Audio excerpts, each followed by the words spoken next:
जय श्री राम। प्यारे भक्तों, जब भगवान की कृपा होती है तो हमें कैसे संकेत मिलते हैं, कैसे पता लगे कि ये भगवान की कृपा हो गई है।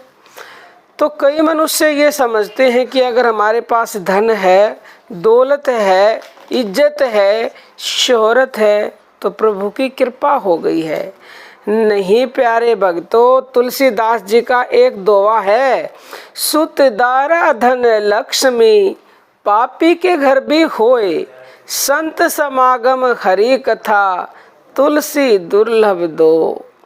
प्यारे भक्तों, तुलसीदास जी कहते हैं सुत मतलब पुत्र, दारा मतलब इज्जत, शोहरत और धन लक्ष्मी तो पापी के घर भी होती हैं, परंतु संतों का समागम और प्रभु के नाम की चर्चा यानी हरि की भक्ति तो दुर्लभ होती है। दुर्लभ जिन मनुष्यों के घर में प्रभु के नाम का गुणगान किया जाता है, उसकी भक्ति की जाती है, संतों का समागम होता है, तो प्यारे भक्तों असली कृपा तो वही है। यही बड़ा, सबसे बड़ा संकेत तो उसकी कृपा का यही है कि अगर आपको भगवान की भक्ति मिल गई, अगर आप उसके नाम का जप करते हो, श्रवण करते हो, मनन करते हो, पठन करते हो, तो ये प्रभु कृपा का सबसे बड़ा संकेत है।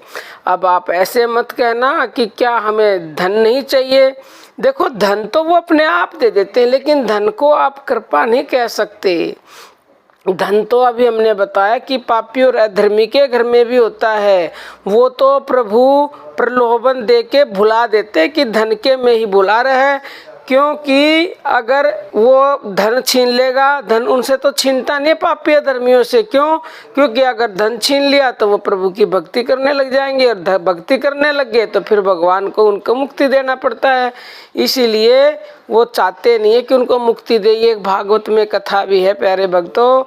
तो सबसे पहला संकेत यही कि आप भगवान की भक्ति करते हो। दूसरा नंबर का संकेत ये मिलता है जब उसकी कृपा हो जाती है कि आपको संत भी अवश्य ही मिल जाते हैं, यानी कि गुरु जी मिल जाते हैं आपको, कहीं ना कहीं से वो अवश्य ही मिलवा देंगे जब उनकी कृपा होती है तो।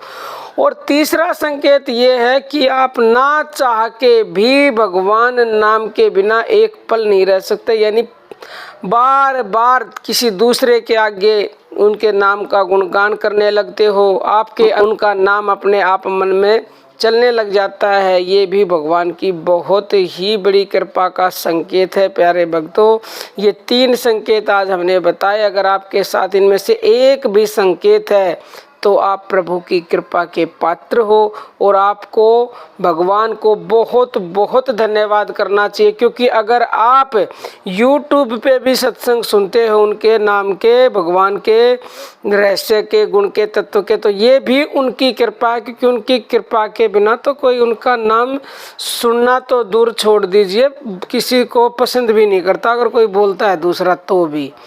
तो बाकी प्यारे भक्तों, अर्जी हमारी है, मर्जी आपकी है। अब हम अपनी वाणी को विराम देते हैं। जय श्री राम। प्यारे